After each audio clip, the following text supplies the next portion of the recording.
Pada bab ini, kita akan membahas tentang materi pengolahan. Di dalam bab pengolahan, ada beberapa materi yang akan disampaikan. Tetapi, untuk pertemuan pertama, bab 4 tentang pengolahan, kita akan hanya membahas tentang pengertian, kemudian manfaat, jenis, dan manfaat. Yang pertama, kita akan membahas tentang pengertian serealia. Yang kedua, membahas tentang jenis dan manfaat. Yang ketiga, membahas tentang teknik pengolahan makanan. Kita lanjutkan. Tolong perhatikan semuanya. Sekarang kita akan membahas tentang pengertian serealia. Serealia adalah jenis tumbuhan golongan tanaman, padi-padian, atau rumput-rumputan, Gramineae, yang dibudidayakan untuk menghasilkan bulir-bulir berisi biji-bijian sebagai sumber karbohidrat atau pati. Biji tumbuhan serealia adalah buah tipe khusus yang disebut karyopsis.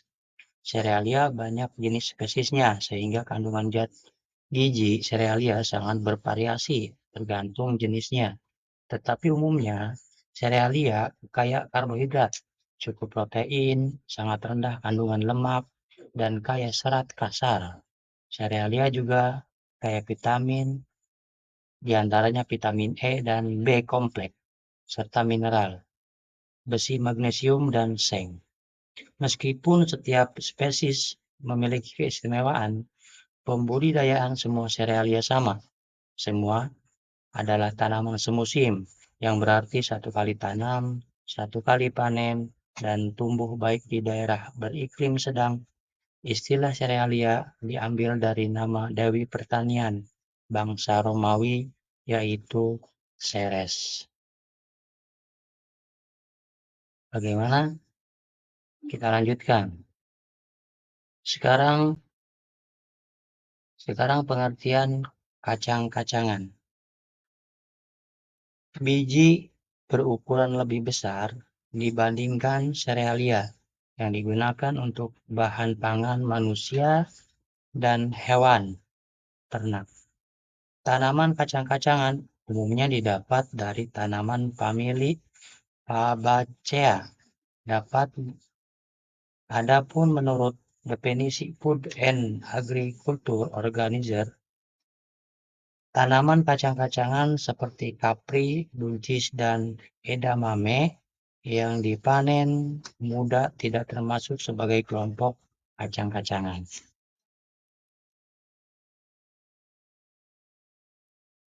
Kacang-kacangan mengandung serat pangan yang terlarut dapat membantu menurunkan kadar kolesterol darah. Kacang-kacangan merupakan sumber energi dan mengandung banyak nutrisi penting seperti protein, karbohidrat kompleks, folat, dan besi. Berdasarkan penelitian terbaru dikatakan bahwa mengkonsumsi sejumlah kacang-kacangan dapat menurunkan kadar kolesterol berkat kandungan asam lemak omega 3 yang terdapat di dalamnya. Bermanfaat bagi kesehatan manusia. Kacang juga memiliki indeks glikemik yang rendah sehingga baik sebagai menu makanan untuk menurunkan berat badan. Kita lanjutkan. Sekarang kita akan membahas tentang ubi, pengertian ubi. Umbi adalah organ tumbuhan yang mengalami perubahan ukuran dan bentuk atau pembengkakan. Sebagai akibat perubahan fungsinya, perubahan ini berakibat pula pada perubahan anatominya. Organ yang membentuk umbi, terutama batang, akar, dan modifikasinya, hanya sedikit kelompok tumbuhan yang membentuk umbi dengan melibatkan daunnya. Umbi biasanya terbentuk tepat di bawah permukaan tanah, meskipun dapat pula terbentuk jauh di dalam maupun di atas permukaan. Umbi-umbian digunakan sebagai sumber bahan makanan pokok karena mempunyai kandungan karbohidrat dalam bentuk pati yang tinggi dan kandungan serat yang tinggi. Namun pemanfaatan umbi-umbian masih belum maksimal karena dianggap sebagai makanan tradisional yang kurang berkelas. Tentu hal ini tidak patut dilakukan. Tuhan menciptakan manusia, tumbuhan, dan hewan tentu memiliki manfaat masing-masing. Kita sebagai manusia yang berpikir dan cerdas patut mengapresiasi dan menyukuri atas karunia Tuhan ini. Jadi kita harus bersyukur. Kita lanjutkan.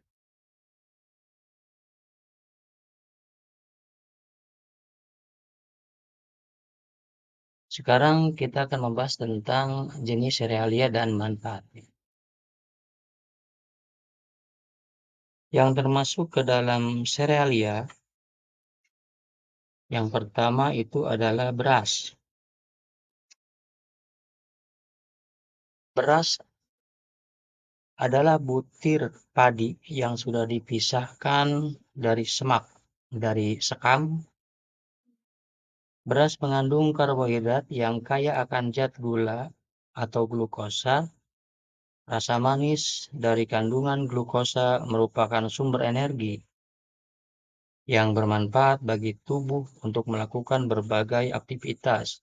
Selain rasa manis dari beras, tanak, nasi cocok dipadukan dengan berbagai lauk pauk yang membuat orang menggunakan beras sebagai makanan pokok.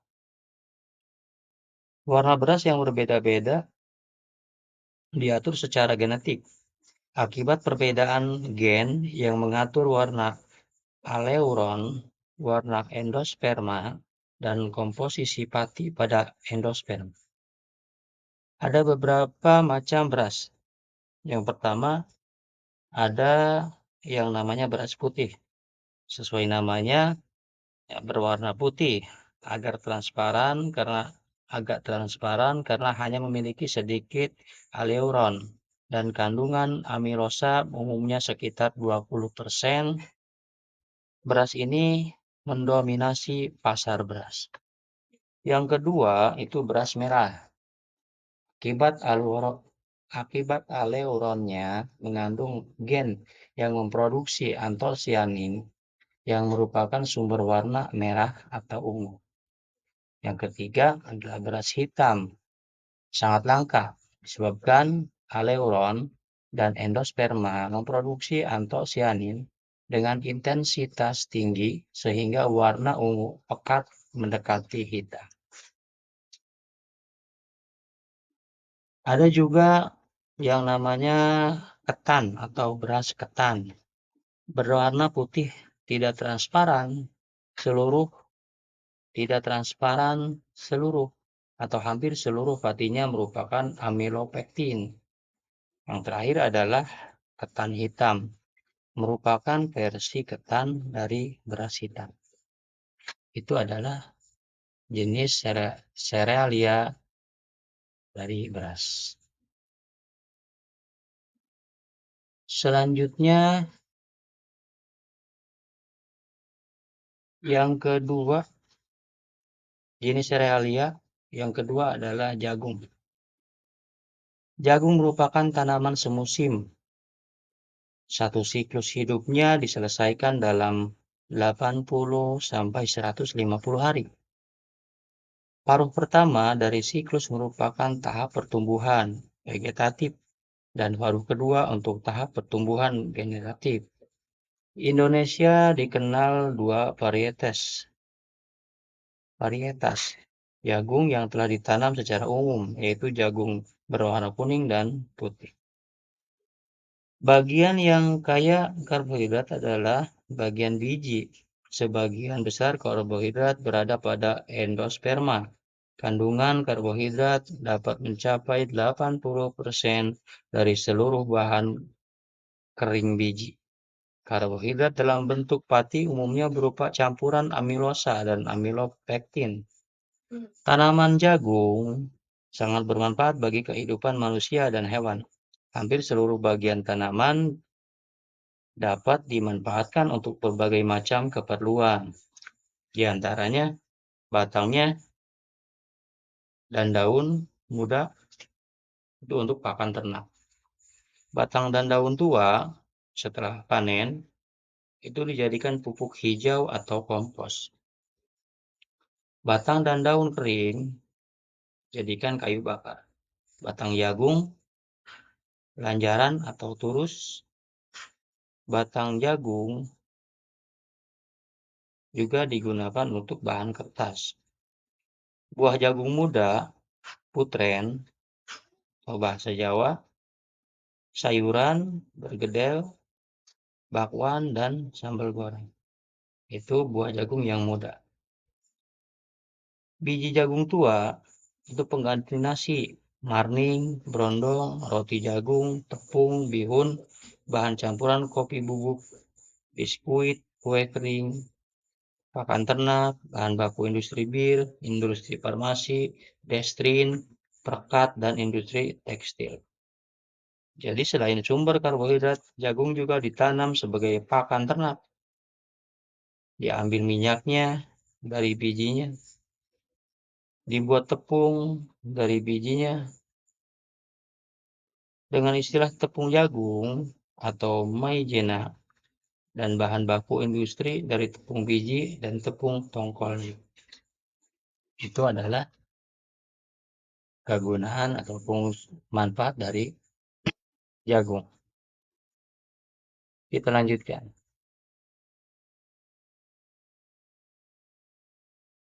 Kemudian selanjutnya adalah gandum. Gandum juga mempunyai kandungan karbohidrat cukup tinggi, sama seperti dengan nasi. Orang India menjadikan gandum utuh yang sudah menjadi tepung atau yang dikenal dengan sebutan atta sebagai makanan pokok mereka. Di India, jagung itu dijadikan sebagai makanan pokok. Namun di Indonesia, masyarakat hanya menjadikan gandum sebagai bahan roti.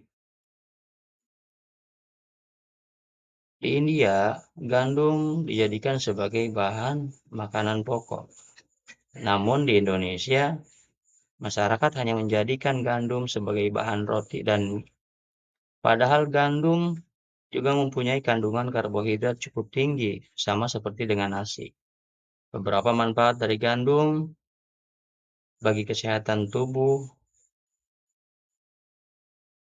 sebagai berikut. Yang pertama, mengkonsumsi gandum akan membuat tubuh merasa kenyang lebih lama, sama seperti mengkonsumsi nasi.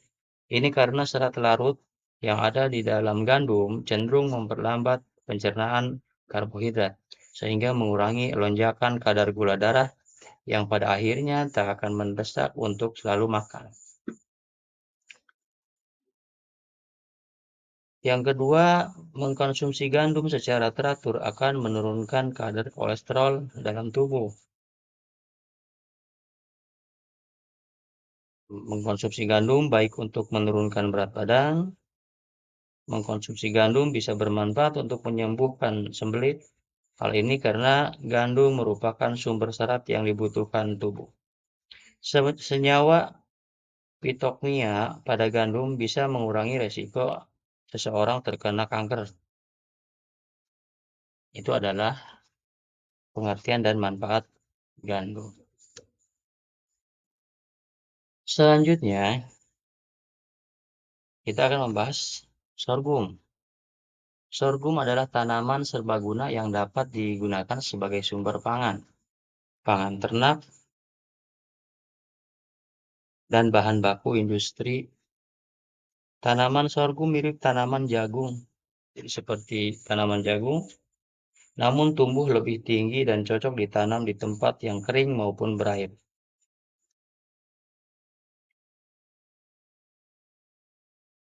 Dari segi gizi, sorghum mengandung karbohidrat, protein, kalsium, dan zat lain yang bermanfaat. Karena mengandung karbohidrat, sorghum bisa dijadikan bioetanol yang bisa digunakan sebagai bahan bakar. Jadi sorghum juga bisa dibuat sebagai bahan bahan bakar. Sorghum bermanfaat mulai dari daun sampai akarnya. Beberapa manfaat sorghum diantaranya daunnya itu bisa menjadi sumber pakan ternak. Tangkai daunnya bisa dijadikan kerajinan tangan dan sapu. Bunga sorghum yang juga bisa dimanfaatkan sebagai bunga kering untuk hiasan, sedangkan batang sorghum, lumbung bioetanol, dan bahan pembuat kertas. Batang yang masih muda bisa dibuat sirup karena rasanya manis. Caranya, kupas kulit batang yang masih muda dan diambil bagian dalam. Kemudian akar sorghum digunakan sebagai jamu untuk memperlancar peredaran darah. Akar cukup diseduh, lalu airnya diminum. Kemudian bijinya. Kandungan gizinya sangat besar, nilai protein, kalsium, dan karbohidratnya lebih besar dibandingkan beras dan jagung. Selain itu, sorghum juga kaya serat dan mengandung gluten rendah. Biji sorghum dapat dibuat tepung sebagai bahan dasar pe- pembuatan penganan. Bahkan setelah dikupas kulitnya, biji sorghum dapat langsung ditanak layaknya beras dan dikonsumsi. Cara membuat beras sorghum sederhana. Setelah dikupas kulitnya, bisa langsung ditanam. Bagaimana? Kita lanjutkan.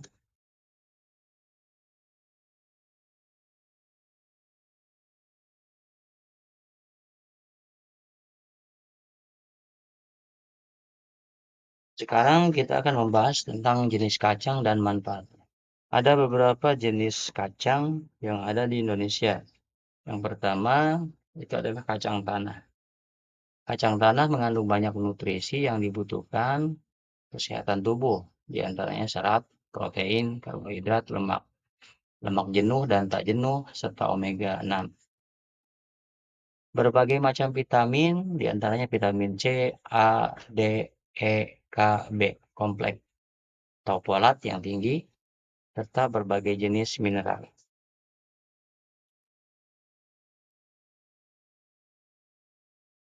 Kacang tanah diperbanyak dengan biji dan dapat dipanen pada umur 90 sampai 95 hari setelah tanam. Ciri fisik tanaman kacang tanah berupa tanaman perdu dan berdaun kecil. Di Indonesia, kacang tanah memiliki beberapa sebutan seperti kacang Bandung, kacang jebrol, kacang kolek, kacang tuban, dan lain-lain. Sebutan tersebut khas daerah masing-masing. Kacang tanah jadi sangat banyak mengandung vitamin.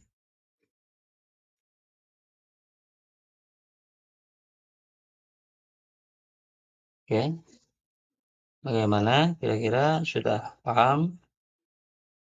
Oke, kalau sudah paham kita lanjutkan lagi. Selanjutnya kita akan membahas tentang kacang hijau. Kacang hijau merupakan bahan pangan yang menyehatkan karena memiliki kandungan nutrisi yang sangat bermanfaat sebagai obat-obatan dan kesehatan tubuh. Pembudidayaan kacang hijau Vigna radiata dilakukan dengan biji pada lahan kering maupun di lahan sawah. Sesudah panen, sesudah panen padi dan buahnya berbentuk polong. Kacang hijau merupakan tanaman pangan semusim yang mempunyai umur panen antara 55 sampai 65 hari setelah tanam. Kacang hijau merupakan bahan pangan yang menyehatkan karena memiliki kandungan nutrisi yang sangat bermanfaat tadi sebagai obat-obatan dan kesehatan tubuh. Ada beberapa kandungan dan manfaat kacang hijau bagi kesehatan, di antaranya mengandung kalsium, fosfor, zat besi, vitamin B kompleks yang berkhasiat sebagai obat biri-biri, demam nipah, pelancar air seni. Kemudian kacang hijau juga mengandung zat besi yang tinggi sehingga dapat bermanfaat bagi penderita kurang darah anemia. Jadi yang kurang darah itu bisa mengkonsumsi kacang hijau. Manfaat selanjutnya, kacang hijau mengandung serat yang tinggi dan rendah lemak sehingga baik dikonsumsi bagi orang yang ingin menurunkan berat badan dengan diikuti kegiatan olahraga secara rutin agar tetap sehat. Kandungan serat dalam kacang hijau mampu menyerap lemak sehingga tidak menjadi sumbatan dalam pembuluh darah yang menjadi penyebab penyakit jantung dan stroke. Kacang hijau juga mengandung rendah lemak dan serat yang tinggi sehingga baik untuk program penurunan berat badan dengan diiringi olahraga yang teratur agar tetap sehat. Mengandung vitamin B kompleks sangat baik sebagai makanan pendamping ASI yang membuat pertumbuhan bayi lebih sehat. Mengandung rendah kolesterol, kacang hijau dikonsumsi secara teratur akan dapat mengurangi kadar kolesterol yang ada di tubuh karena memiliki kandungan serat yang mudah larut. Kandungan mineral seperti kalsium dan fosfor dapat menjaga kekuatan dan pertumbuhan tulang dan gigi, serta mencegah osteoporosis pada orang tua. Kacang hijau dapat menghaluskan kulit dengan mengambil sel kulit mati yang terdapat pada tubuh. Kulit akan menjadi lebih bersih dan halus. Itu adalah pembahasan tentang kacang hijau. Oke, kita lanjutkan.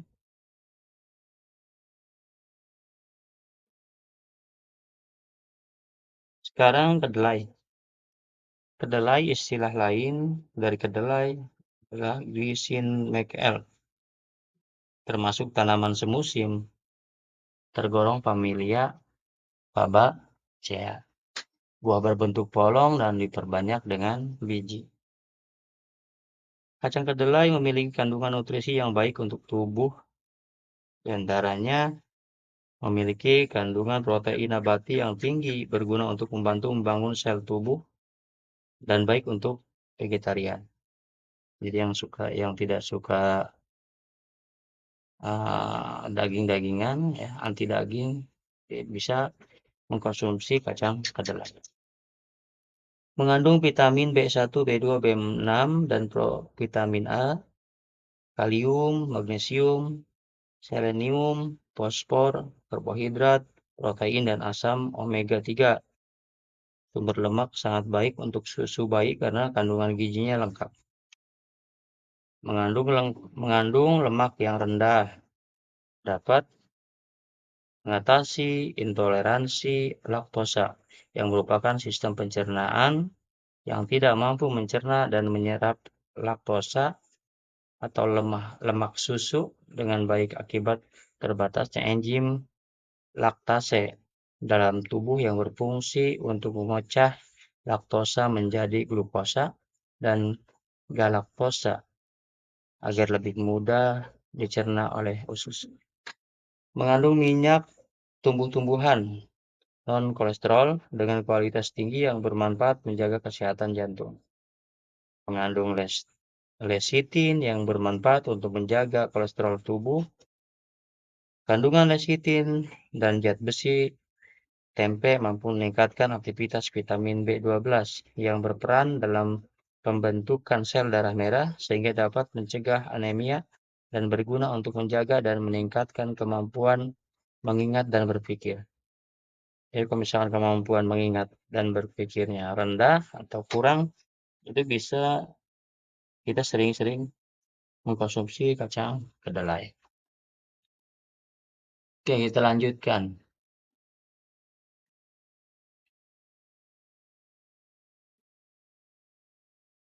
Oke, ubi jalar, jenis umbi dan manfaatnya. Jadi ubi jalar itu termasuk ke dalam umbi-umbian. Umbi jalar merupakan makanan yang memiliki rasa manis yang bebas lemak,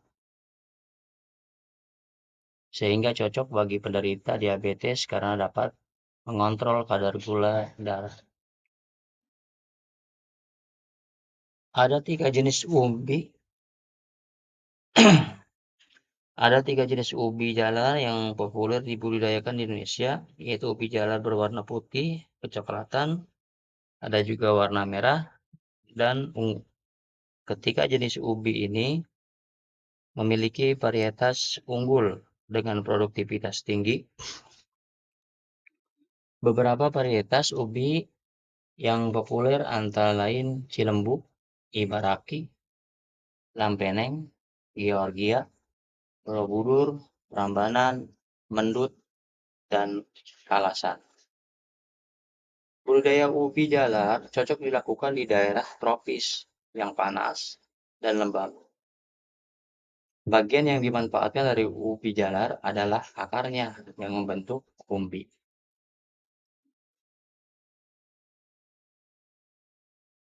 Ubi jalar merupakan salah satu bahan makanan yang sangat sehat dan sangat baik untuk semua orang, mulai dari anak, balita, sampai orang tua. Hal ini karena ubi jalar memiliki kandungan gizi karbohidrat kompleks yang tinggi, sehingga membuat energi tidak sekaligus terlepas, melainkan secara bertahap. Ubi jalar juga mengandung vitamin C tinggi, berguna untuk merawat elastisitas kulit, serta vitamin A dan beta karoten dari warna ungu, oranye, dan merah pada ubi untuk melindungi paru dan mencegah kanker paru dan kanker mulut. Ubi jalar merupakan makanan yang memiliki rasa manis yang bebas lemak, jadi sehingga cocok bagi penderita diabetes karena dapat mengontrol kadar gula darah. Selain itu juga mengandung vitamin B6 yang dapat mencegah serangan jantung dan kalium yang berfungsi menstabilkan tekanan darah dan dapat mengurangi stres. Serat tinggi dan kandungan zat besi, folat, tembaga, dan mangan pun ada pada ubi jalar. Bagaimana? Kita lanjutkan. Selanjutnya kita akan membahas tentang singkong atau ubi kayu. Istilah lain juga ketela pohon. Ubi singkong memiliki kandungan kalori, protein, lemak, hidrat,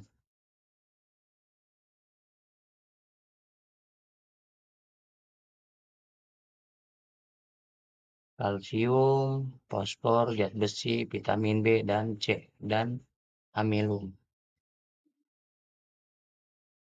Ubi kayu merupakan tanaman perdu dengan akar tunggal dan sejumlah akar cabang yang membesar menjadi umbi akar yang dapat dimakan.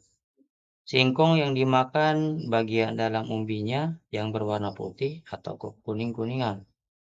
Umbi singkong sering dimanfaatkan sebagai pengganti makanan pokok karena mengandung banyak karbohidrat, namun miskin protein. Sementara daunnya termasuk sumber protein yang bagus karena mengandung asam amino metionin. Oleh karena itu, daun singkong yang masih muda banyak dimakan sebagai lalap atau dibuat sayur daun singkong. Umbi singkong memiliki kandungan kalori, tadi sudah kita jelaskan, memiliki kandungan kalori, protein, lemak, hidrat. Sini juga ada vitamin A, B1 dan C, kalsium, kalori, fosfor, protein, lemak, hidrat arang, dan zat besi. Sementara kulit batang mengandung tanin, enzim, peroksidase, glikosida, dan kalsium oksalat. Menurut pakar tanaman obat, singkong memiliki efek farmakologis sebagai antioksidan, anti kanker, anti tumor, dan menambah nafsu makan. Jadi kalau misalkan ada yang kurang nafsu makannya, kita bisa mengkonsumsi singkong supaya menambah nafsu makan kita. Sejak zaman dahulu, tanaman singkong dijadikan sebagai tanaman obat alternatif untuk mengatasi berbagai keluhan penyakit. Ada beberapa manfaat umbi singkong, di antaranya melancarkan pencernaan, yang kedua obat luka bernanah dan terbakar. Jadi caranya itu batang singkong batang singkong yang sangat segar atau yang masih segar ditumbuk lalu ditempelkan pada bagian tubuh yang luka, itu yang sakit. Untuk luka garukan, singkong diparut lalu ditempelkan pada bagian yang sakit dan diperban. Sedangkan sebagai obat luka karena terkena benda panas, singkong diparut lalu diperas. Airnya didiamkan beberapa saat hingga patinya mengendap, lalu patinya dioleskan pada bagian yang luka. Singkong juga menjadi obat panas dalam. Caranya singkong diparut terlebih dahulu dan diambil air perasannya. Air perasannya. Air perasan umbi singkong terbukti mengandung getah dan tepung, maka bisa dipakai untuk obat mah dan panas dalam. Air perasan umbi dapat mengobati luka pada lambung karena fungsinya sebagai antibiotik. Sedangkan bagi penderita panas dalam, air perasan umbi singkong tersebut dapat mendinginkan daerah pencernaan. Selanjutnya, manfaat umbi itu buat diet rendah kalori karena singkong. Selanjutnya, untuk manfaat singkong sebagai diet rendah kalori karena singkong merupakan bahan makanan dengan kandungan karbohidrat yang lebih rendah dari nasi dan roti. Dengan kandungan serat yang tinggi, sehingga membuat perut tetap terasa kenyang dalam waktu yang lama. Itu adalah pengertian singkong dan manfaat dari singkong. Selanjutnya, yang termasuk ke dalam umbi-umbian itu adalah talas. Talas juga termasuk ke dalam umbi-umbian. Di dalam talas terdapat kandungan gizi karbohidrat yang tinggi pada umbinya dan juga mengandung rendah lemak serta protein. Masyarakat kita biasanya mengkonsumsi talas hanya untuk cemilan. Namun di beberapa daerah Indonesia dan sejumlah daerah tropis, umbi talas dijadikan merupakan salah satu makanan pokok. Umbi talas sebagai sumber karbohidrat pengganti beras sehingga dapat dimanfaatkan untuk berbagai keperluan. Salah satu daerah yang makanan pokoknya umbi talas adalah Kabupaten Sorong, Papua. Kabupaten Sorong dan Papua. Jadi talas itu sebagai bahan pokok, bahan makanan pokok. Ini kasih itu dulu saya, pernah rekam dulu, jangan di sini. Talas merupakan tumbuhan yang 90% bagiannya Talas merupakan tumbuhan yang 90% bagiannya dapat dimanfaatkan. Bagian tanaman talas yang dapat dimakan yaitu umbi, tunas muda, dan tangkai daun. Sedangkan pelepah dan daun talas dapat dimanfaatkan sebagai bahan pangan, obat, maupun pembungkus makanan. Bagian yang tidak dapat dimakan hanya akar-akar serabutnya. Yang tidak dapat dikonsumsi itu hanya akar-akar kecil atau serabut. Dalam talas terdapat kandungan gizi. Tadi sudah dijelaskan, ada karbohidrat yang tinggi, itu pada umbinya, dan juga mengandung rendah lemak, serta protein. Kandungan protein pada daun talas lebih tinggi dari umbinya. Selain itu, dalam umbi talas juga mengandung vitamin, di antaranya vitamin C, vitamin E, vitamin B6, dan beta karoten. Nutrisi setara vitamin A, serta terdapat kandungan serat yang cukup baik. Talas juga mengandung beberapa unsur mineral. Adanya berbagai macam kandungan gizi pada talas membuatnya memiliki manfaat tertentu bagi kesehatan manusia. Ada beberapa manfaat talas, ya, di antaranya kandungan serat yang cukup baik dapat memperlancar kerja pencernaan. Apabila dibuat bubur, talas dapat dikonsumsi sebagai makanan bayi dengan tingkat alergi yang rendah dan melancarkan pencernaan. Kemudian mengkonsumsi talas direbus tanpa bahan apapun menjaga kolesterol darah tetap rendah, mencegah resiko gangguan jantung dan tekanan darah tinggi karena setiap cangkir talas mengandung potasium, mangan, dan kalium yang manusia butuhkan. Potasium berguna menjaga kerja jantung dan tekanan darah.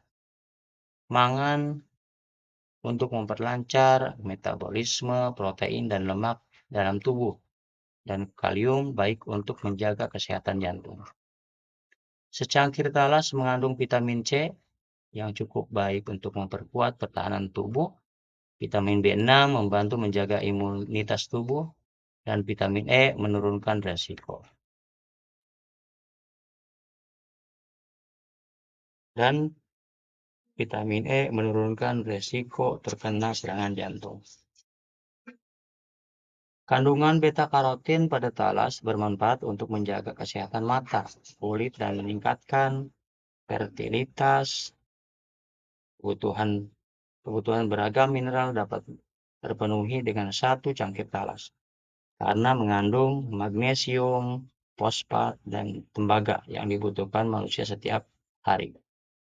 Hasil samping talas seperti akar rumpang yang dibuat bubur dipercaya sebagai obat encok, sementara cairan akar rimpang talas dapat digunakan sebagai obat bisul, sedangkan getah daunnya sering digunakan untuk menghentikan luka perdarahan,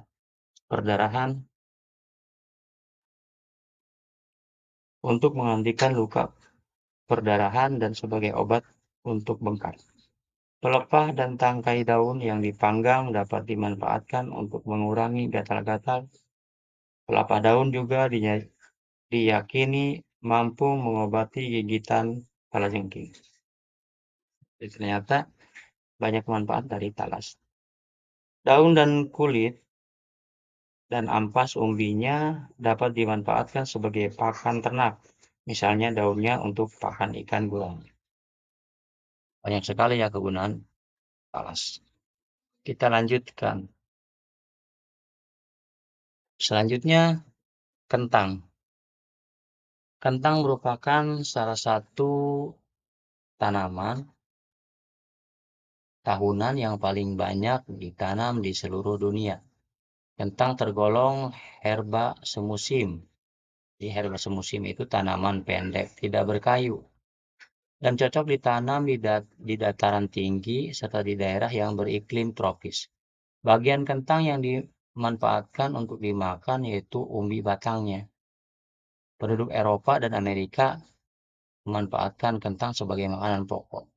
Namun sekarang banyak orang yang memanfaatkan kentang sebagai makanan alternatif untuk program diet.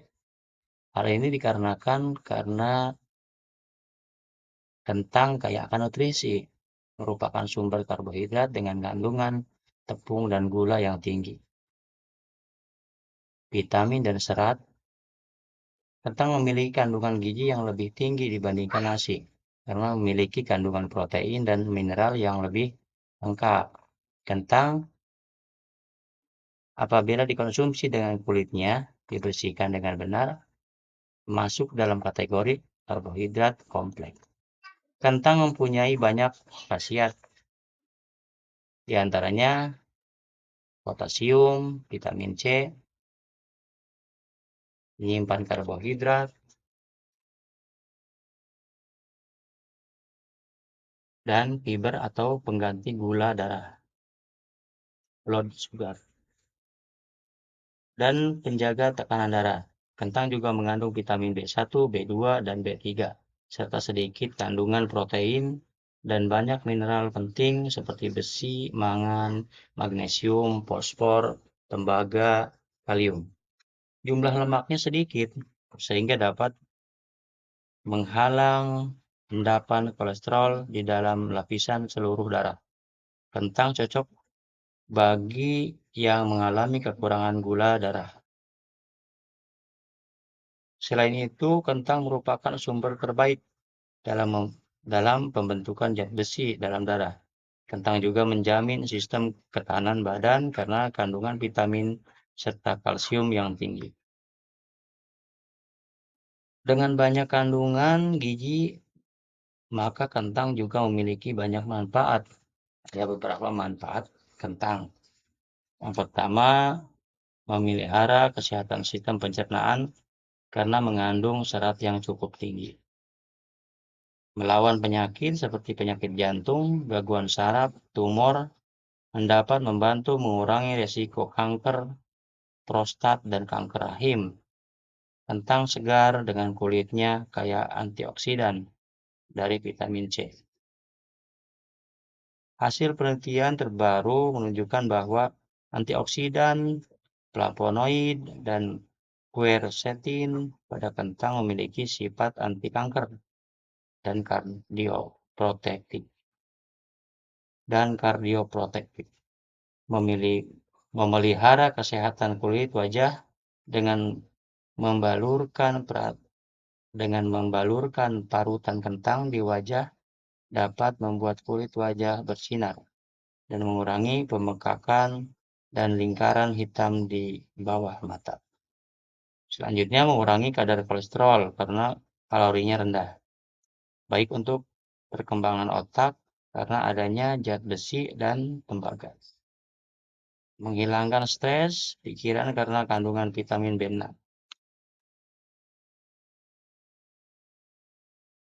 Itu adalah pengertian dan manfaat dari umbi-umbian. Oke, selanjutnya kita akan membahas tentang teknik pengolahan makanan. Pengertian dari teknik pengolahan makanan adalah cara mengolah atau mengubah bahan makanan menjadi makanan dengan berbagai macam metode. Ketepatan teknik pengolahan makanan dapat mempengaruhi cita rasa pada makanan, sehingga berpengaruh pada tingkat kepuasan konsumen. Secara garis besar, teknik dasar pengolahan makanan dapat dibagi dalam beberapa teknik.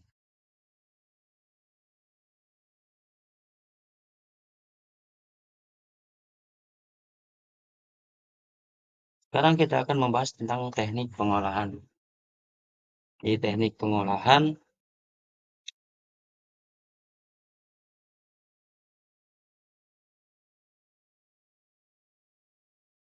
ada beberapa teknik yang digunakan untuk mengolah makanan. Beberapa teknik untuk mengolah makanan. Yang pertama adalah teknik pengolahan pangan panas basah, moist hot. Teknik pengolahan makanan panas basah adalah pengolahan bahan makanan dengan menggunakan bahan dasar cairan untuk mematangkannya. Suhu cairan pada teknik pengolahan makanan panas basah tidak pernah lebih dari suhu didih.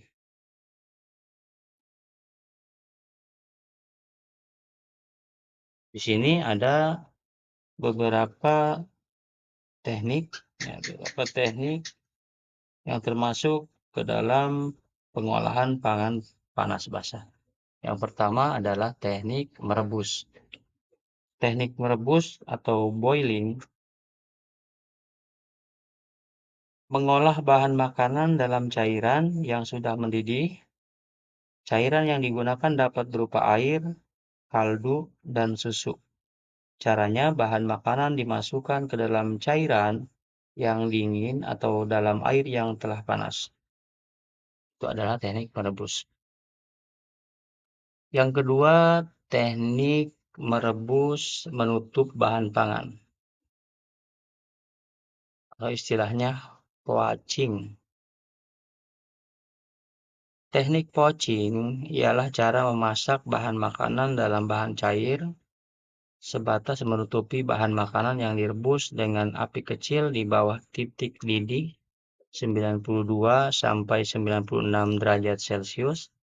Bahan makanan yang di-poach ini adalah bahan makanan yang lunak atau lembut dan tidak memerlukan waktu lama dalam memasaknya, seperti buah-buahan, sayuran, telur, ikan. Cairan bisa berupa kaldu, air yang diberi asam, cuka, dan susu. Yang ketiga, teknik merebus dengan sedikit cairan, braising. Braising. Teknik braising adalah teknik merebus bahan makanan dengan sedikit cairan, kira-kira setengah dari bahan yang akan direbus, dalam panci tertutup dengan api dikecilkan secara perlahan-lahan. Efek dari braising ini sama dengan menyetuk, yaitu untuk menghasilkan bahan makanan yang lebih lunak dan aroma yang keluar menyatu dengan cairannya.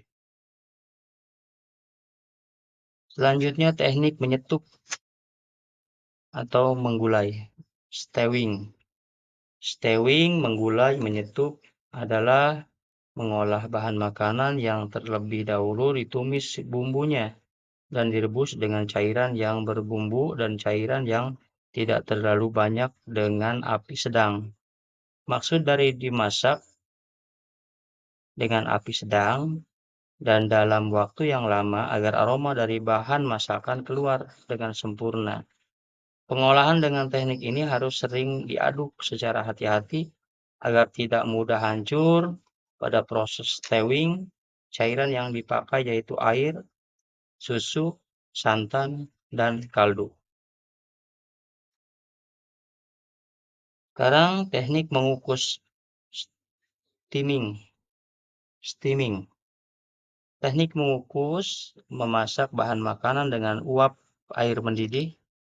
Sebelum mengukus bahan makanan, alat pengukus yang sudah berisi air harus dipanaskan terlebih dahulu hingga mendidih dan mengeluarkan uap. Baru masukkan bahan makanan pada steamer atau pengukus. Uap air panas akan mengalir ke sekeliling bahan makanan yang sedang dikukus. Efek dari teknik ini ialah menjadikan makanan lebih lunak dan lembut. Nilai gizi bahan makanan tidak banyak yang hilang karena tidak bersentuhan langsung dengan air.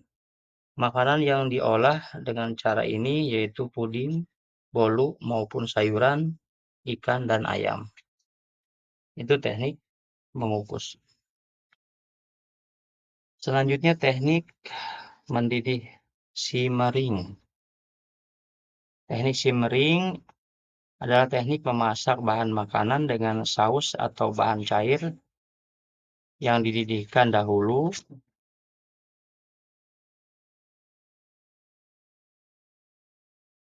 Api dikecilkan di bawah titik didih dan direbus lama, di mana di permukaannya muncul gelembung-gelembung kecil. Teknik ini biasanya digunakan untuk membuat kaldu yang mengeluarkan ekstrak dari daging yang terebus. Mengeluarkan ekstrak dari daging yang direbus. Yang terakhir dari teknik pengolahan pangan panas basah, itu adalah teknik mengetim. Teknik mengetim adalah memasak bahan makanan dengan menggunakan dua buah panci yang berbeda, tentunya berbeda ukuran, di mana salah satu panci lebih kecil. Cara ini memang memerlukan waktu yang lama, seperti nasi tim dan coklat. Itu adalah teknik pengolahan pangan panas basah. Yang kedua, teknik pengolahan makanan itu teknik pengolahan pangan panas kering, dry hot cooking. Ada beberapa teknik, ada 5 teknik. Yang pertama, teknik menggoreng dengan minyak banyak. Teknik menggoreng dengan minyak banyak. Teknik ini memasak bahan makanan dengan menggunakan minyak atau lemak yang banyak, hingga bahan makanan benar-benar terendam sehingga memperoleh hasil yang kering atau crispy. Teknik ini dapat digunakan untuk berbagai bahan makanan termasuk buah, sayuran, daging, dan unggas, serta ikan. Bahan makanan yang dalam keadaan beku dapat langsung dimasak dengan metode ini. Pada metode kering ini, karena dipanaskan dalam suhu tinggi, akan terjadi perubahan tekstur, warna, dan rasanya. Pada proses pengolahan dengan metode deep frying ini, beberapa kandungan gizi akan rusak, tetapi kandungan energinya akan tinggi karena mengandung lemak. Proses deep frying juga biasanya lebih sedikit kehilangan kandungan vitamin yang larut dalam air karena dalam proses ini tidak terdapat air yang melarutkan. Sebagai contoh, keripik kentang lebih banyak mengandung vitamin C dibandingkan kentang rebus. Itu adalah teknik menggoreng dengan minyak banyak. Yang kedua, teknik menggoreng dengan minyak sedikit. Itu mengolah bahan makanan atau proses menggoreng yang dilakukan dengan cepat dalam minyak goreng yang sedikit pada wajan datar. Dalam shallow frying, bahan makanan biasanya hanya satu kali dibalik.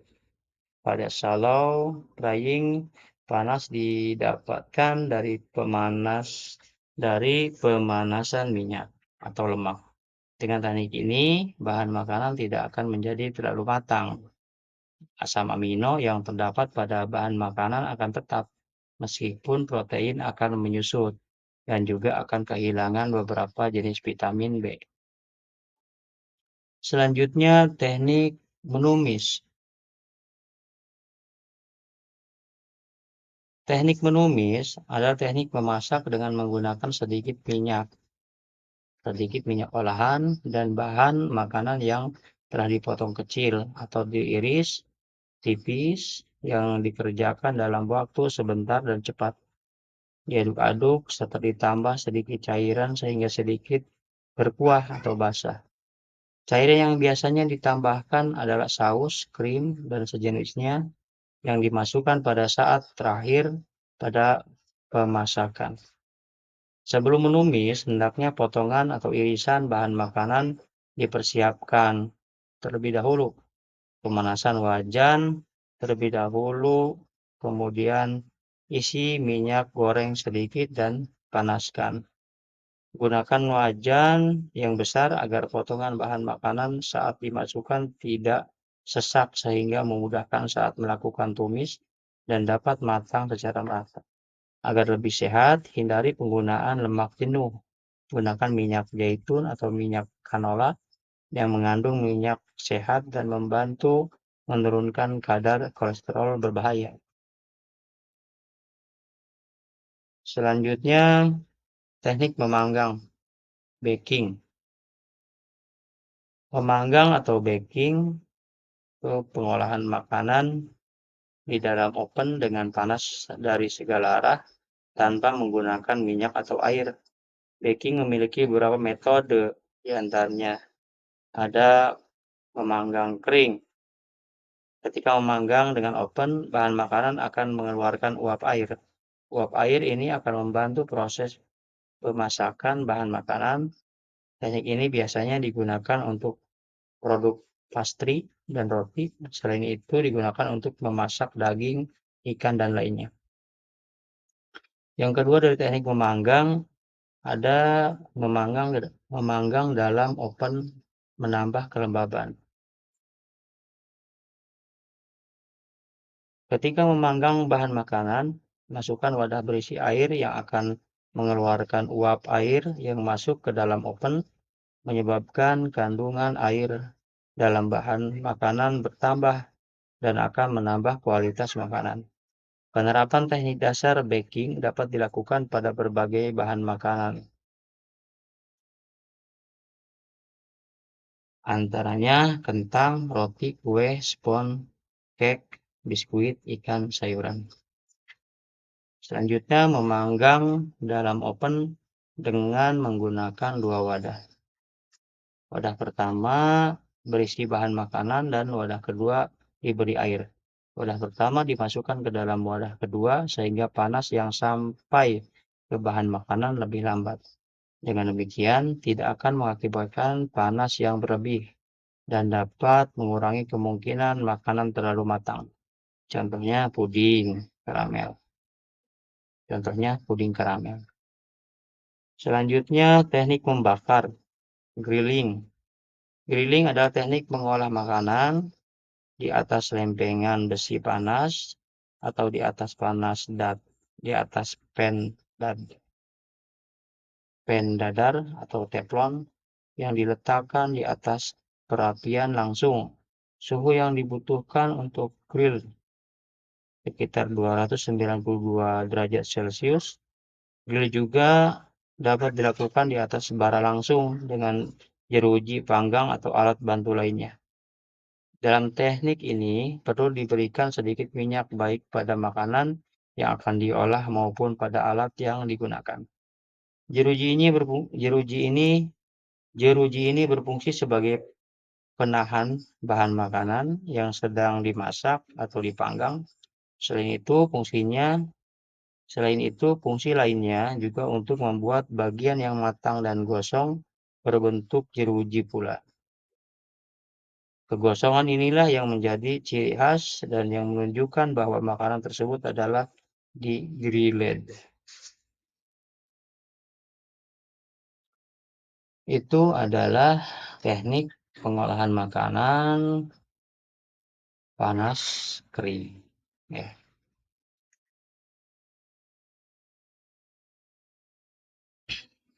Bagaimana? Sudah paham kira-kira? Kalau misalkan sudah paham, mari kita kerjakan tes. Ya. Nanti setelah ini ada tes